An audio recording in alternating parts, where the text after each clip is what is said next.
Mr. Snow, after everything you've seen, what are the Hunger Games for?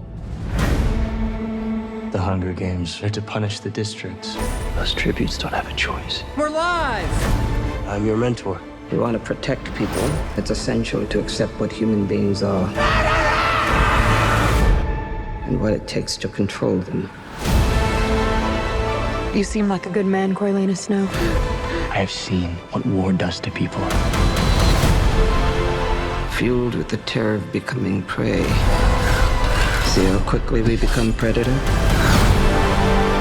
Good luck with that poor little songbird. Where is she? It's a mystery, and mysteries have a way of driving people mad.